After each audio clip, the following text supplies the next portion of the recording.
नमस्कार मेरे प्यारे बच्चों। हमने चैप्टर 4 की हमारी जो फर्स्ट वाली वीडियो थी उसमें हमने एनसीईआरटी का जो चैप्टर 4 था उसका इंट्रोडक्शन पढ़ा। हालांकि इंट्रोडक्शन में ही हमने लगभग ऐसा समझा दिया है कि हमारी पूरा एनसीईआरटी कंप्लीट हो जाएगा। फिर भी कहीं किसी की कोई ऐसी दिक्कत रहती है तो मेरी इस वीडियो में एनसीईआरटी की एक्सरसाइजेज का सॉल्यूशन है। चलिए हम शुरुआत करते हैं एक्सरसाइज 4.1 से। तो जो 4.1 का फर्स्ट क्वेश्चन है वो क्वेश्चन क्या है, आप उस क्वेश्चन को एक बार पढ़ लीजिएगा। Cost of notebook is twice the cost of pen. ठीक है, अब इस सिचुएशन को, ये जो आपको इंफॉर्मेशन दी हुई है, इसको आपको linear equation in two variable में कन्वर्ट करना है। तो हमने क्या किया, cost of notebook x suppose कर लिया, cost of pen rupees y हो गया। क्वेश्चन के अकॉर्डिंग आपका जो रिलेशन गिवन है आप उसको लिख लीजिएगा। Cost of notebook is twice the cost of pen.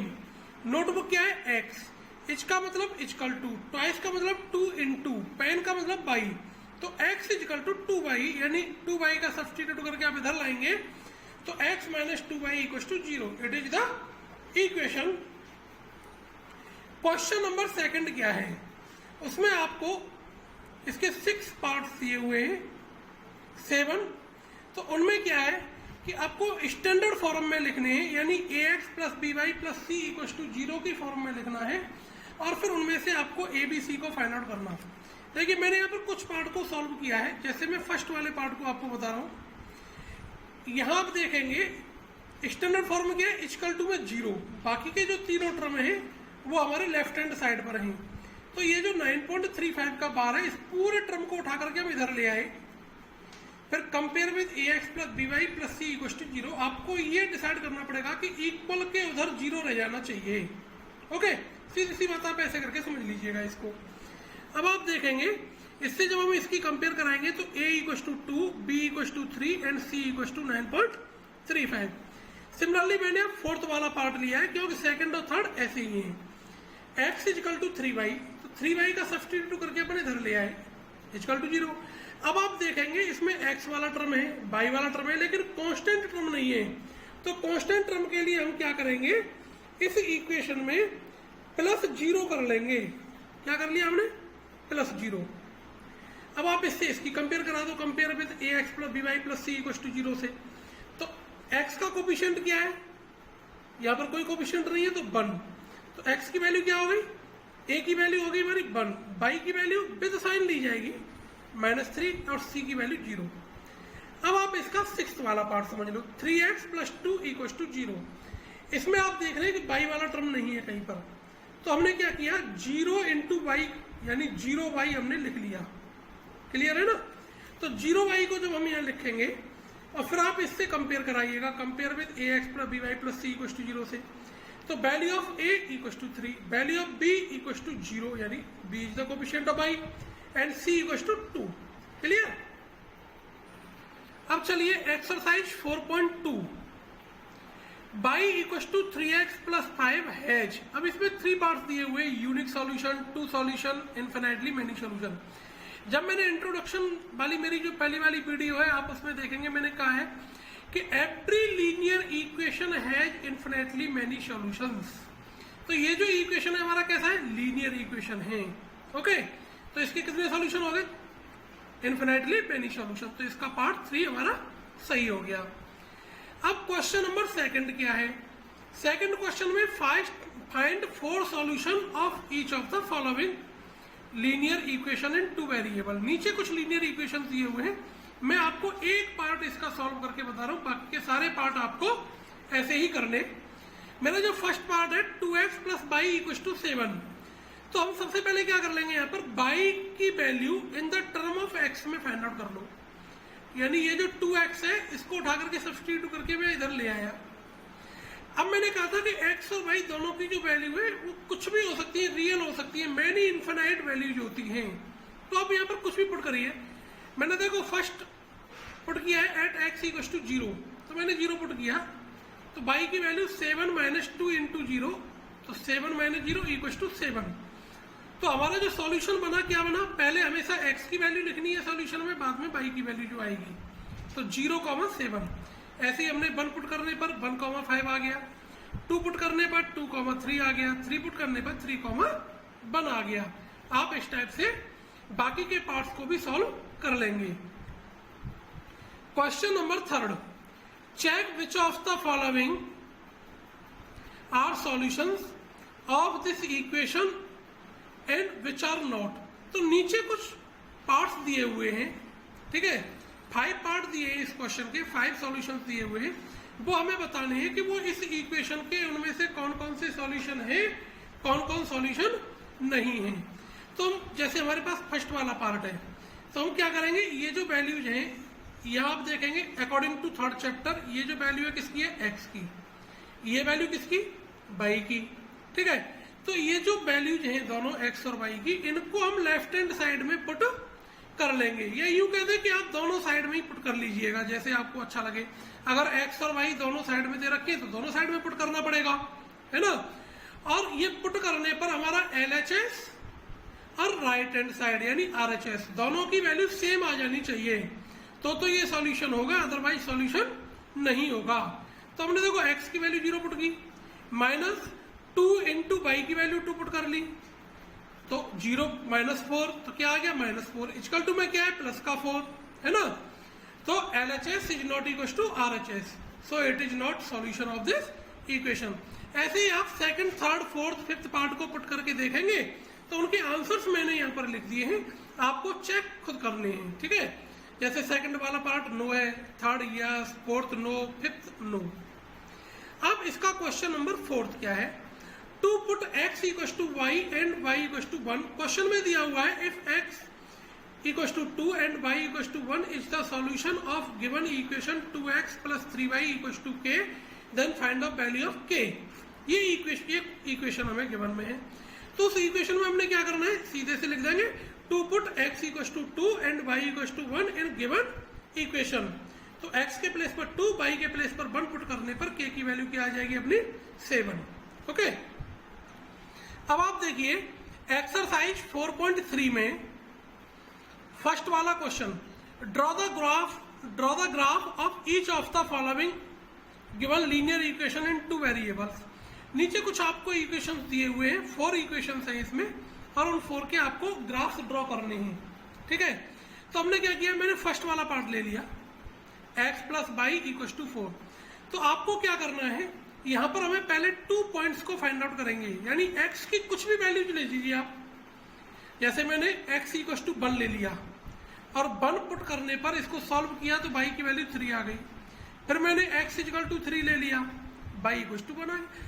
ये डेफिनेट नहीं है कि आप ये वाले पॉइंट लीजिए, जो आपकी जी में आए सो आप पॉइंट ले सकते हो, you are free for this. Okay, अब ये हमारे 2 पॉइंट्स हो गए, 1,3, 3,1।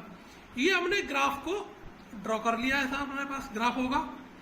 अब इन पॉइंट्स को हम यहाँ पर जो हमारे पॉइंट्स आए हैं 1,3, 3,1, इनको हमने यहाँ लॉकेट कर दिया।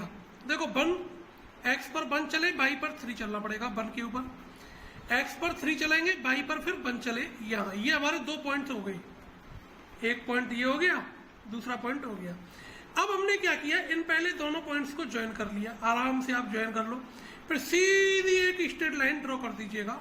तो ये जो हमारा, इसको सीधे ड्रॉ करना बहुत जरूरी है, ये दोनों एक्सिस को कट कर जाए, इतनी लंबी लाइन आपको ड्रॉ करनी, इसका आपको विशेषतः ध्यान रखना है। ओके, इतना लंबा लाइन ड्रॉ करना कि दोनों एक्सिस को वो कट कर जाए। क्लियर। अब यहीं से आगे इसमें एक और क्वेश्चन पूछ लेता है, find the vertices of the triangle formed by this graph. इस ग्राफ से बनने वाले ट्राइंगल के वर्टिसेज। तो देखो एक वर्टेक्स हमारा ये हो गया, एक वर्टेक्स ये हो गया और एक वर्टेक्स ये हो गया। तो इस वाले वर्टेक्स के तो कोऑर्डिनेट्स 0,0 हो गए, इसके कोऑर्डिनेट 4,0 हो गए क्योंकि एक्स एक्सिस पे 4 है, वाई पे 0। इसके हमारे 0,4 हो गए क्योंकि यहाँ पर वाई की वैल्यू 4 है, एक्स की वैल्यू 0 रहेगी वाई एक्सिस पर। फिर इसमें तीसरा पार्ट क्या पूछता है, शेड दिस रीजन। तो आप इस रीजन को शेड भी कर सकते हैं। फोर्थ चीज क्या पूछ लेता है इसमें, फोर्थ पार्ट इसका, find the area of the triangle formed by this graph. तो एरिया ऑफ ट्राइंगल ये मैंने फर्स्ट वाली वीडियो में ही बताया था आपको, 1/2 बेस। बेस की लेंथ कितनी है ऑरिजिन से यहाँ तक 4 इनटू हाइट कितना है हमारा 4, तो कितना हो गया 8 स्क्वायर यूनिट। ये हमारा इसका ऐसे करके एरिया भी हम फाइंड आउट कर सकते हैं अगर हमसे एरिया पूछता है तो। ठीक है, अब देखिए क्वेश्चन नंबर 3 क्या है। क्वेश्चन नंबर 3 एक्सरसाइज 4.2 का क्वेश्चन नंबर लास्ट वाला जो हमने बताया था उसकी तरह से होगा। 3,4 is a point which is the solution of the given equation 3x equals to ay plus 7, then find the value of a। तो 3,4 जो पॉइंट है वह x की वैल्यू 3, y की वैल्यू 4, इसको गिवन इक्वेशन में आप पुट कर दीजिए तो a की वैल्यू 5/3 हमारा ये आ जाएगा। It is the value of a। Question number 4 में क्या है, ये जो क्वेश्चन नंबर 4 है इसको मैं, ये बड़ प्रॉब्लम का क्वेश्चन है, ठीक है, टैक्सी फेयर वाला क्वेश्चन है जिसको मैं अपनी इंट्रोडक्शन वाली वीडियो में सॉल्व कर चुका हूं। आप वहां पर इस वीडियो में इसको देख सकते हैं। क्वेश्चन नंबर 5, ये हमें यहाँ पर ऐसे दो ग्राफ दिए हुए हैं, दोनों के 4-4 पार्ट दिए हुए हैं। हमें ये बताना है कि इनमें से कौन सा वाला ये जो 4 पार्ट हैं इस वाले ग्राफ को सेटिस्फाई कर रहा है। तो देखो अपने पास ये 3 पॉइंट हैं, -1, 1, 0, 0 और 1, -1। ये 3 पॉइंट्स गिवन में है हमारे को। ठीक है, ये 3 गिवन है, ये वाला पॉइंट हमें गिवन में नहीं है। ओके, तो इन तीनों पॉइंट को इनमें पुट करके देख लो। पहले इसी में ये तीनों पुट करके देखेंगे। देखो x की वैल्यू -1 और y की वैल्यू 1 इक्वल आ रहा है क्या? नहीं आ रहा है। तो फिर ये जो पार्ट है इस ग्राफ का सॉल्यूशन नहीं हो सकता, यानी ये जो ग्राफ है इस इक्वेशन का ग्राफ नहीं हो सकता। एक ही पॉइंट नहीं हो रहा है तो फिर आगे के चेक करने की जरूरत नहीं है। अब इसमें आ जाओ आप, x की वैल्यू -1 प्लस का 1, -1 + 1 0, 0 = 0, ये सेटिस्फाई कर गया। दूसरा पॉइंट क्या है 0, 0, तो 0 + 0 0 और 0 = 0, ये भी इसको सेटिस्फाई कर गया। थर्ड वाला पॉइंट क्या है 1, -1, x की वैल्यू 1, y की वैल्यू -1, 1 - 1 0, 0, 0। तो तीनों पॉइंट इस इक्वेशन को सेटिस्फाई कर रहे हैं। इट मींस ये जो ग्राफ है इस इक्वेशन का सॉल्यूशन हो गया। बाकी के फिर इनको चेक करने की जरूरत ही नहीं है, ऐसे ही आप इसका सेकंड वाला पोर्शन करेंगे। क्वेश्चन नंबर 6 बड़ प्रॉब्लम है, ये फिजिक्स का बेस्ड क्वेश्चन है। ठीक है, work equals to force into displacement. उस टाइप से आप उस वाले क्वेश्चन को, वर्क को आप y ले लेंगे और फोर्स को आप x ले लीजिएगा, और फोर्स उसमें कांस्टेंट हमें दिया हुआ है और डिस्प्लेसमेंट को आप x लेकर के ऐसे करके उसका वर्क हम फाइंड आउट कर लेंगे। क्वेश्चन नंबर 7, ये क्वेश्चन अच्छा क्वेश्चन है। इस समय कोरोना महामारी चल रही है, कंट्रीब्यूशन का क्वेश्चन है, वैल्यू बेस्ड क्वेश्चन है। मैं इसके माध्यम से सभी से आपसे आग्रह भी करूंगा, ये क्वेश्चन आ गया है, याद भी दिला दी इस क्वेश्चन ने कि आप इस कोरोना महामारी में प्रधानमंत्री राहत कोष में, राष्ट्रीय राहत कोष में, मुख्यमंत्री राहत कोष में आप कुछ न कुछ धनराशि अपनी तरफ से जरूर आप दीजिएगा। तो देखिए अब इस क्वेश्चन को करते हैं। Yamini and Fatima, 2 friends contributed some rupees in the national relief fund. ठीक है, एनआरएफ में वो कुछ पैसा जमा करती हैं और जो टोटल पैसा है वो 100 रुपीज है। तो उस सिचुएशन को ग्राफ के द्वारा शो कराना है।